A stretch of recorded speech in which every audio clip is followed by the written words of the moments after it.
நமச்சிவாயம் வாழ்க நாதன்தாள் வாழ்க. நம்ம இன்னைக்கு என்ன பதிவு பார்க்க போறோம் அப்படின்னா, யாருக்கு யோகத்தை தரும் கேது பகவானுடைய திசை?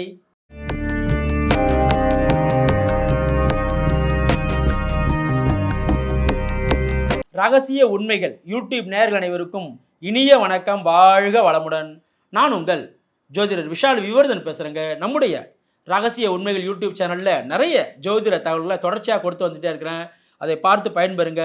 என்னிடம் ஜாதகம் பார்க்க ஸ்க்ரீனில் தெரியக்கூடிய நம்பர் மூலமாக வாட்ஸ்அப் மூலமாக ஆன்லைன் மூலமாக ஜாதகம் அனுப்பி ஜாதகம் பார்க்கலாங்க. ஆனால் பொதுவாக என்னங்க பழமொழி சொல்கிறாங்க, கேது கெடுத்து கொடுக்கும், ராகு கொடுத்து கெடுக்கும் என்றெல்லாம் சொல்கிறாங்க. அப்படிலாம் அமைப்பெல்லாம் கிடையாதுங்க. பழமொழியெல்லாம் முழுமையான பலன்லாம் கிடையாது. கேது முழுக்க முழுக்க கொடுத்து கொண்டிருக்கின்ற அமைப்பு இருக்குது. 7 வருட கேது தசை யோகத்தை முழுமையாக அளிக்கக்கூடிய அமைப்புலையும் இருக்குது. 7 வருட கேது தசை முழுமையாக கெடுத்த அமைப்பும் இருக்குது. அப்போ எந்த அமைப்பில் நீங்கள் சீர்தூக்கி பார்க்கணும்? கேது சுபத்துவமாக இருக்கின்றாரா, பாவத்துவமாக இருக்கின்றாரா, எந்த இடங்களில் கேது அமர்ந்தால் நன்மை? கேது பொதுவாக என்னங்க தருவார்? ஆன்மீக எண்ணங்கள் மேலோங்க பாருங்க. இதில் மருத்துவத்துறை சார்ந்த விஷயங்களில் நல்ல நன்மைகளை தருவாருங்க. 10ஆம் இடத்தோடு கேது தொடர்பு கொண்டு ஆன்மீக வழிகளில் பெருத்த நன்மைகளை, ஆன்மீக ஸ்தாபனங்கள் நிறுவுவதில்ல, பெரிய மடத்தை நிறுவுவதில்ல, இந்த போன்ற விஷயங்கள்லாம் பெருத்த நன்மைகளை தருவாருங்க. கேது சுபத்துவம் அடைந்திருந்தால், கேது எந்த நிலையிலும் ஒட்டுமொத்தமாக சனியின் செவ்வாயினுடைய தொடர்பை பெறக்கூடாது. கேது சுபகரத்துடைய வீடுகள் இருந்தால், பொதுவாகவே கேதுவை பொறுத்த வரைக்கும், ராகு கேதுவை பொறுத்த வரைக்கும் பொதுவாகவே பார்த்தீங்கன்னா, எந்த வீடுகளில் அமர்றாங்களோ அந்த வீட்டின் அதிபதியாக மாறிடுவாங்க. அந்த வீட்டின் அதிபதி அந்த வீட்டை தான் ஆக்கிரமிச்சுப்பாங்க. பொதுவாக இவங்களோட திசையை நீங்கள் எப்படி கணிக்கணும் தெரியுமா? கேது ராகு கேதுவை பொறுத்த வரைக்குமே அவர் எந்த வீட்டில் இருக்காரோ அந்த வீட்டின் பலனை செய்வார். தன்னை பார்த்த கிரகத்தினுடைய பலனை செய்வார். தன்னோடு இணைந்த கிரகத்தினுடைய பலனை செய்வார். தனக்கு கேந்திரங்கள் இருக்கக்கூடிய கிரகத்தினுடைய பலனை செய்வார். இது போன்ற அமைப்பெல்லாம் ராகு கேது செய்வாங்க. அதில் கேதுவை பொறுத்த வரைக்கும் எந்த இடங்கள்ல இருந்தால் ரொம்ப சிறப்புங்க சார். கன்னி கேது, கண்ணியில் கேது அமர்ந்தான் நல்லதுங்க.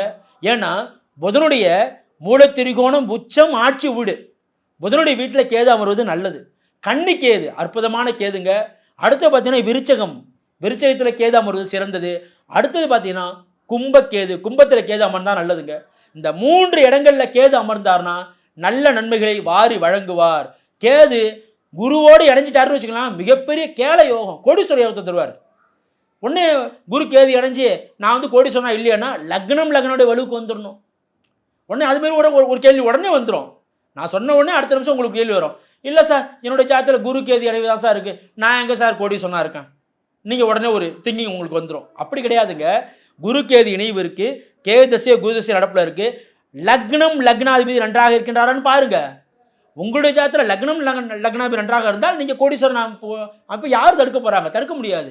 ஆனால் அதே நேரத்தில் கேது குருவோடு இணைவது, சுக்கருடைய தொடர்பை பெறுவது, குரு சுக்கருடைய ஒருங்கிணைந்த தொடர்பை கேது பெற்றுட்டார் அப்படின்னா அற்புதமான தசையாக இருக்கும். இன்னொரு பாயிண்ட் எடுங்க, கேது சுக்கரனோட இணைந்துட்டார்னா கேது தசை 7 வருஷம், அடுத்தவருடைய சுக்கர தசை எத்தனை 20, மொத்தம் எத்தனை வருஷம்? 27 வருஷம் தொடர்ச்சியாக அற்புதமான காலகட்டமாக இருக்கும். அப்போ கேது சுபத்துவம் அடைந்தால் பெருத்த நன்மைகளை வாரி வழங்குவார். கேது எந்த நிலையிலும் ஒரே நேரத்தில் சனியின் செவ்வாயினோட தொடர்பை பெறக்கூடாது. இல்லை சார், கேது சனியோடு தான் சார் இணைஞ்சிருக்காரு, பிரச்சனை இல்லை. ஒருவேளை துலாம் லக்னத்திற்கு கேது சனியோட இணைஞ்சிருக்காரு. ஏன்னா துலாம் லக்னத்துக்கு ஏன் சொல்கிறோம்? துலாம் லக்னத்திற்கு ராஜ யோகாதிபதி சனிங்க. அப்போ கேது சனியோட இணைஞ்சு தசை நடத்த போகிறாரு. கண்டிப்பாக கேது தசை நல்லா இருக்கும். ஆனால் கேது சனியோடு இணைஞ்சிருக்காரு சார், செவ்வாயும் அந்த கேது சனி இணையோ பார்க்குறாரு சார், அப்படின்னா இங்கே தான் பாயிண்ட் வந்துடும், சிறப்பு இருக்காதுங்கிற வந்துடும். கேது ஒரே நேரத்தில் சனி ப்ளஸ் செவ்வாய் தொடர்பு பெறக்கூடாது. அப்போ கேது சனி இணைவே என்ன ஆகிடுது? ஒரு நல்ல இணைவு மோசமான இணைவாக மாறிடுது, செவ்வாய் பார்த்ததால். அப்போ இந்த பாயிண்ட்டுக்கு நீங்கள் வரணும். அப்போ கேதுவோடு சனி மட்டும் இணைந்தால் பிரச்சனை இல்லை, கேதுவோடு செவ்வாய் மட்டும் இணைந்தால் பிரச்சனை இல்லை. கேது செவ்வாய் இணைந்து சனி பார்ப்பது, கேது சனி இணைந்து செவ்வாய் பார்ப்பது, இது போன்ற அமைப்பு இருந்ததுன்னா அந்த இடத்துல கேது கெடுபலனை தரக்கூடிய அமைப்பை ஏற்படுத்துவார். அதே போல் கேதுவை பொறுத்த வரைக்கும், ராகு கேதுக்கே பொறுத்த வரைக்கும் வீடு கொடுத்தவன் வலுவிழக்கக்கூடாதுங்க.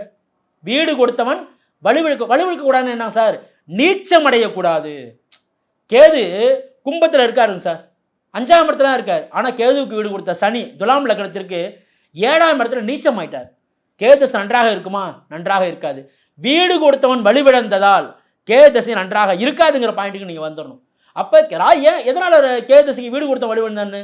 ஏன்னா ராகு கேதுவை பொறுத்த வரைக்கும் சொந்த வீடு கிடையாது. எந்த வீட்டில் இருக்காங்களோ அந்த வீட்டின் அதிபதியாக செயல்படக்கூடியவங்க, அந்த வீட்டு அதிபதியை கெட்டு போனால் இவங்க வலுவிழந்துருவாங்க, பேஸ்மெண்ட்டே இல்லாமல் போயிடும். அப்போ கேது தசை நன்றாக இருக்குமா? நன்றாக இருக்காதுங்கிற பாயிண்ட். அப்போ கேது தசை நன்றாக இருக்கணும்னா எப்படி இருந்தால் நல்லது? சுபத்துவமாக இருந்தால், சுபகரத்தோட தொடர்பில் இருந்தால். இல்லை சார், என்னுடைய ஜாதகத்தில் நீங்கள் சொல்கிற மாரி பாவத்துவமாக தான் சார் இருக்காரு. அப்போ அதுக்கு என்ன சார் பரிகாரம்? என்ன மாரி வழிபாடு எடுத்துக்கிட்டால் நல்லதுங்க சார்? கேது பொதுவாக சனி செவ்வாய் தொடர்பு வரும்போது கேதுன்னு சொன்னாலே ஆஞ்சநேயர், விநாயகர், இந்த 2 தெய்வத்தை நீங்கள் கரெக்டாக பிடிச்சிக்கணும். கேதுன்னு சொன்னாலே ஆஞ்சநேயர் ப்ளஸ் விநாயகர். சனிக்கிழமை தோறும் ஆஞ்சநேயருடைய வழிபாடு, வியாழக்கிழமை தோறும் விநாயகருடைய வழிபாடு. இதை நீங்கள் தொடர்ச்சியாக எடுக்கும்போது அந்த 7 வருட கேது தசையிலேருந்து, அந்த பாதிப்பிலிருந்து சற்று விடுபடக்கூடிய ஒரு தன்மையை அவர் கொடுப்பார் என்று சொல்லலாங்க. இந்த வழிபாடை ஏற்படும். அதாவது சனிக்கிழமை அன்னைக்கு ஆஞ்சநேயருக்கு விளக்கேற்றி வழிபடுங்க. அதே போல் வியாழக்கிழமை அன்று விநாயகரை வணங்குவாங்க. அந்த மாரி வழிபாடு மேற்கொள்ளும் போது கண்டிப்பாக கேது தசையினுடைய தாக்கத்திலிருந்து முழுமையாக விடுபடக்கூடிய தன்மையானது ஏற்படும் சொல்கிறோம். இது போல் இன்னும் நிறைய ஜோதிட தகவலை தொடர்ச்சியாக கொடுப்போம். நன்றி, வணக்கம். வாழ்க வளமுடன், வாழ்க வையகம், வாழ்க பிரபஞ்சம்.